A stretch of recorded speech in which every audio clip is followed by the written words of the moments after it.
ალცჰაიმერის დაავადება ერთ-ერთი ყველაზე სერიოზული გამოწვევაა თანამედროვე მედიცინისა და მთელი საზოგადოებისთვის. 21 სექტემბერს ალცჰაიმერის მსოფლიო დღე აღინიშნება. შემახსენებელი იმისა, თუ რამდენად მნიშვნელოვანია ცნობიერების ამაღლება, დროული დიაგნოსტიკა და პაციენტთა მხარდაჭერა. როგორია დაავადების მკურნალობის თანამედროვე მიდგომები და რა ნაბიჯებია საჭირო მისი პრევენციისთვის. ამ და სხვა მნიშვნელოვან საკითხებზე შეგვიძლია მოვისმინოთ ნევროლოგ ნონა მინდიაშვილის ინტერვიუ.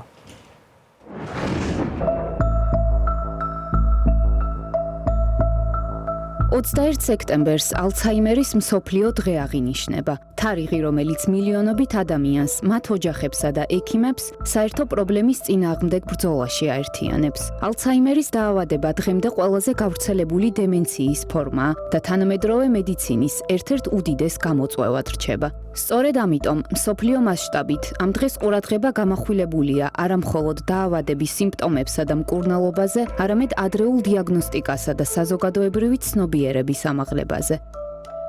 მოგეხსენება თვითონ დაავადება არის სტიგმით მოცული. ყველა ქვეყანაში ასეა და განსაკუთრებით უფრო ტრადიციულ ქვეყნებში არის ეს.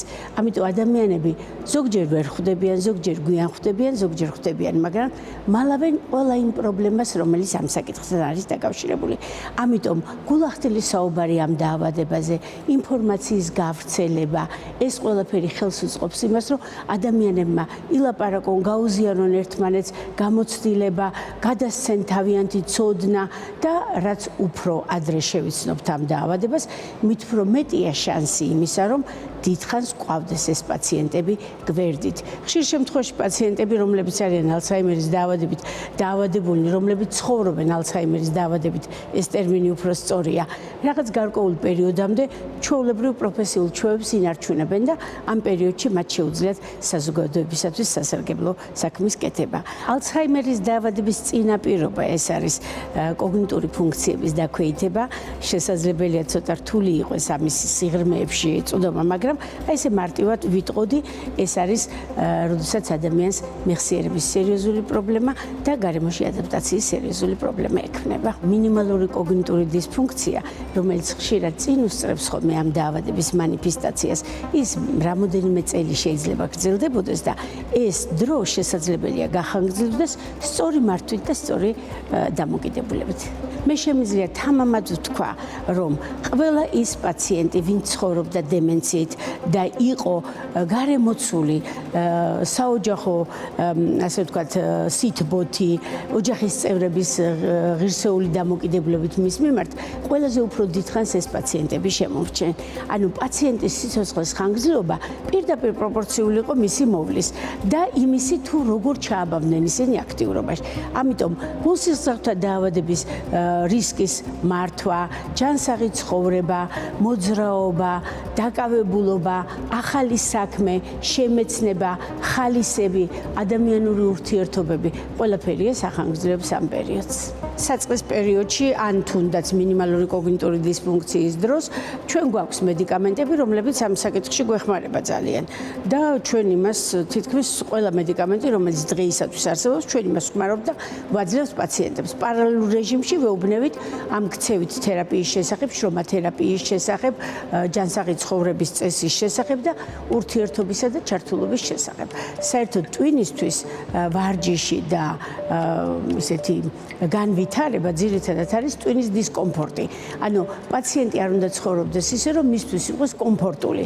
რუტინა ყოველდღიური, უაზრო ცხოვრება, ახლის არ სწავლა, ასე ვთქვათ, გაზარმაცება ტვინის, ეს ყველაფერი ხელს უწყობს ამ დაავადების პროგრესირებას. ამიტომ ჩვენ ყველას ვეუბნებით, რომ გამოიყვანეთ ტვინი კომფორტული ზონიდან, ანუ ისწავლეთ ახალი, გააკეთეთ ახალი და მოწყვლეთ ყოველდღიურ რუტინას. საქართველოში უნდა არსებობდეს მომვლელის სერიოზული ინსტიტუტი.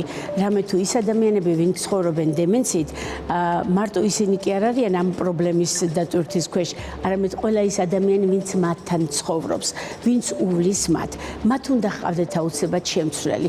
საქართველოს ალცჰაიმერის ასოციაცია სხვათა შორის უკვე სერიოზულად მუშაობს ამ საკითხზე და წლის ბოლომდე ჩვენ გვექნება აუცილებლად მომვლელთა ონლაინ პროგრამა, რომელშიც ვფიქრობთ, რომ მოვამზადოთ ადამიანები, რომლებიც იქნებიან მზად იყვნენ მომვლელები ან თავიანთ ოჯახის წევრებს მოუმზადონ ეს ერთი და მეორე ყველაზე მნიშვნელოვანი, რომელზეც ახლა მიმართული არის მსოფლიო ალცჰაიმერის ასოციაციის ყურადღება. ეს არის ეროვნული გეგმა დემენციის. თუ ქვეყანას არ ექნება დემენციის ეროვნული გეგმა, ამ პრობლემის განვითარება იქნება წარმოუდგენელი. იმიტომ რომ ფიზიკურად ეს ისეთ თანხებთან არის დაკავშირებული და ისეთ ქმედებებთან არის დაკავშირებული, რომელიც ჩვეულებრივი ოჯახისათვის არის წარმოუდგენელად რთული და მიუღწევადი.